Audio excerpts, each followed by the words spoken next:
Two Range Rover Sport. Oh, I thought that was like somebody walking in frame. I was like, No, there was a spider on my spider. Hey guys, welcome back to the channel and thank you for joining us again. Now today we've got something really exciting, especially for me anyway.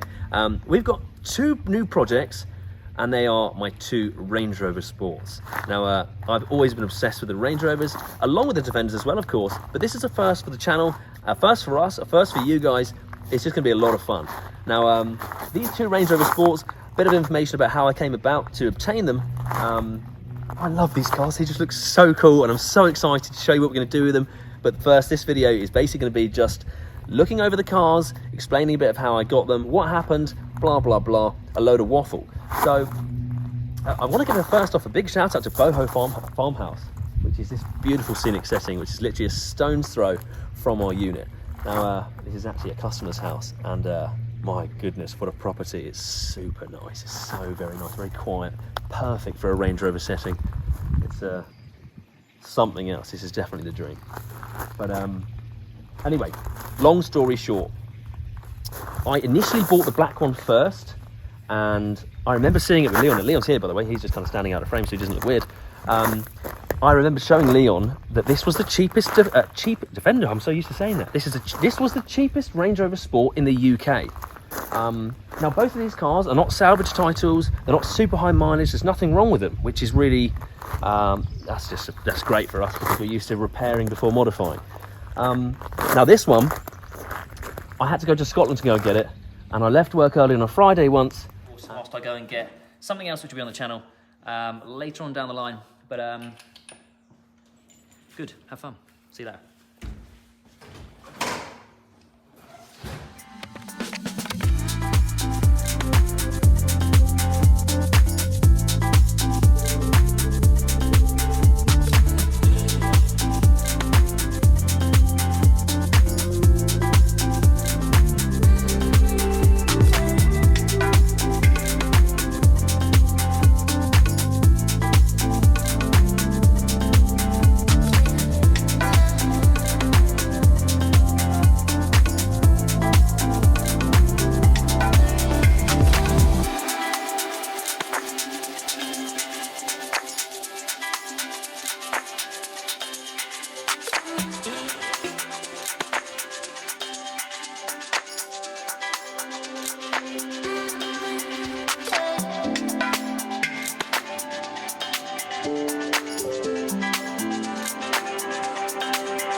It had a leaking rear diff and he said he had it fixed. He hadn't had it fixed, which was quite frustrating. He knocked off 100 quid. Anyway, I got this vehicle in total for £25,000. The vehicle has 63,000 miles on it. It's an SE, so it hasn't got a panoramic roof, which wasn't a deal breaker for me because I was just happy to get into a Range Rover Sport. And that is crazy value, to be fair. That's great value, I think, and it was a good car. However, we did get it back. We put it on the ramp. It hadn't had a cam belt service, so Leon, replaced the cam belt on it. I'm petrified of Range Rovers. Well, I keep saying Defender.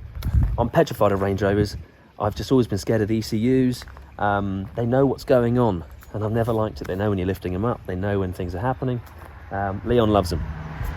Leon is factory trained at Land Rover to do with Range Rovers, and so he is the man that I trust with all this stuff. He has done both cam belts, major services on these vehicles, and he's also replaced the front lower arms. So this vehicle is due a cam belt service, and this part of the reason I assume whilst it was so cheap was because it was due its 7-year service, which is a major service. I did notice on a quick inspection that it has got a leak from a front crank seal, but it could be, so it's just around there, you can see it's sort of wet at the bottom. Leon seems to think it is one of the cam seals which is leaking and then following down behind the cover. Now I know my sort of forte is Defenders, and Leon's he's much more up to date with the JLR, all the engines, everything else. So I'm tasking Leon with this, and I'm not going anywhere near it. He's done many of these, so it's going to be Leon's job to be changing the cam belt today and that necessary seal which could be leaking. But to find out which seal we need to pull the cover. I assume, do we pull the cam belt? Or you can just see it when you pull the cover off? Yeah, rear seat event, but we're changing the cam belt anyway, so we'll put it off. Fine. So we can pull the cover, and we can see basically what's going on behind and see if this one's ever had a cam belt. I don't believe it has, looking through the paperwork they've got with the car, and it's better to be safe than sorry. And we've got all our stuff down here, actually. We've gone for the Deco kit, which is what Land Rover used. And we've also got a number of other bits and bobs. And we've also got a couple of front lower arms, because the front left one is knocking ever so slightly. So we're going to get this all done.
How was that, Leon? That's a little tight. All done. So that is front cam belt, 2 tensioners replaced, cam seal, obviously the front cam belt, and then the rear injection belt done.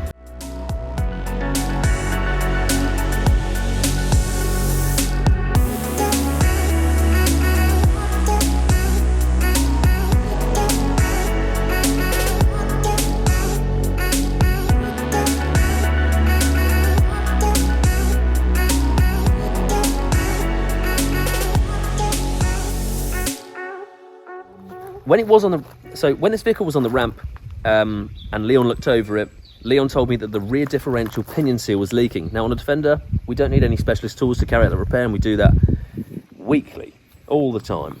On one of these L494 Land Rovers, you need an assortment of specialist tools in a press to press them out. Me and Leon are ex-Harwood's Land Rover. We know the boys down there very well. I trust them with everything, essentially. I threw the car at them and said, look, get it sorted. £1,400 later, and that was for a P button on the gear stick and a differential pinion seal. The car came back good as new. So mechanically, that's all sorted and it's fully serviced, and I absolutely love the car. I've actually kitted out the rear end for Ocean, the dog, and it's all sorted. It's got all the dog guards and everything ready to go. The white vehicle was my girlfriend's boss's car, and when I came back with the cheapest one in the UK, he said, you could have had the white one for the same money. Now, I've always called this one Essex spec because it came from Essex as well. It's got red calipers, black pack, white. It just looks like it would be at home in Essex, no offence. Now this vehicle is actually really nice. It's a HSE, so it's got double pan roof, DVD players in the back, the comfy leather, heated steering wheel, Wade sensors, fully kitted out, this one. So he said, you could have had that for the same money, so I said, you know what, I'll have that as well. I was looking down the back of the sofa for coins, but we made it happen. So anyway, we now have 2 Range Rover Sports. They're both 7 years old, and by all accounts, we think they look slightly dated. Since the release of the new one and the release of the new James Bond film that we've all seen, they do look ever so slightly dated. I still think they're a wicked car. And they're still using the same monocoque chassis, the same suspension design as the latest one. And so we could essentially facelift this vehicle with new headlights, new rear lights, new bumper kits, new wheels and tyres to make this thing externally look like a brand new Range Rover 2020 plate, whatever they are. But that's not really what we want to be doing, and it would end up costing a bit too much money. So we have some other ideas, and we will show you guys in the next clip, but this clip we're going to show you about the cars in general. So I suppose the most dated part of this car particularly is this kind of front bumper affair. It's very rounded, as if it's almost like a bit Freelander 2-ish. Yeah, and it's got that grey plastic. Yeah, and I suppose everything now is all colour-coded, and this looks a little bit odd, and it's still a very attractive car. There's nothing wrong with it. It could look more muscular. It could look better. It could look better, exactly that. And, but how are we going to do that, Leon? We're not going to say that just yet, are we? But no, there's some other items. I just love the car. They're just great, aren't they? And I suppose there's a reason why people don't modify them is because they don't really need to be modified. They've got everything out of the box. Very, very nice car. Very lovely to drive also. Just smooth, quiet. It's just weird. Look at us growing up, eh? Branching out into other Land Rovers. Who do we think we are? This one looks like it's been sat under a tree for ages, because it has. Moving on.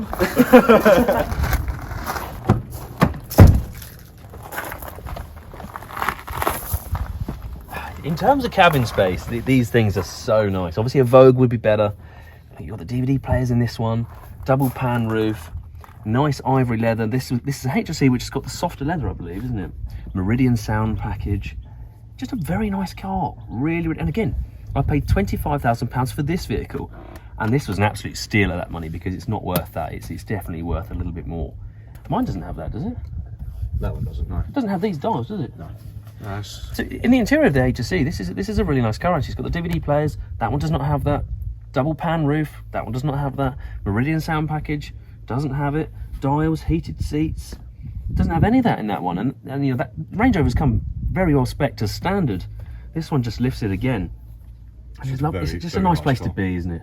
It is just really, really small in here.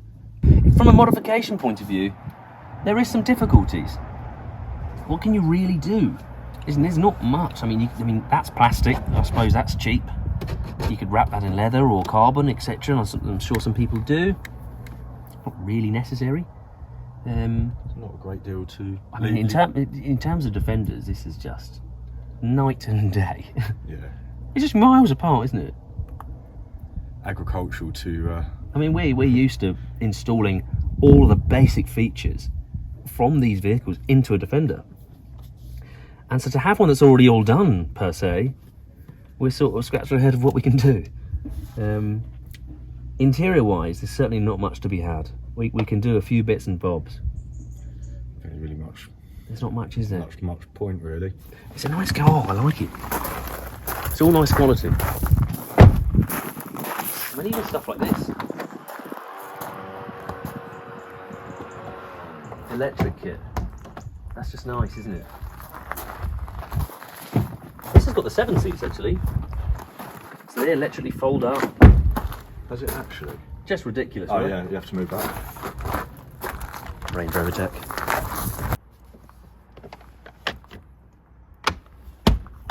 Whoa. How do you do that with that? How do you get the seats down?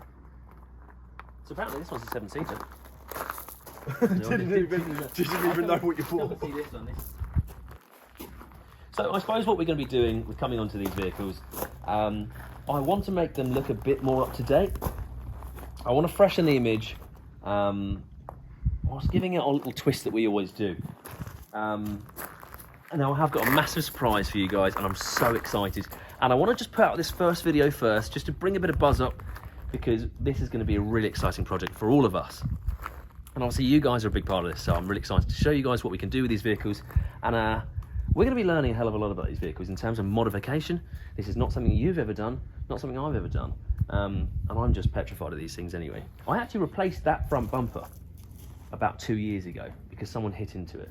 So Should come off quite easy then. yeah. So I think you'll be pleasantly surprised at my work with this. Oh, it's like it's brand new. I don't really know what else to say. It's just it's a cool moment.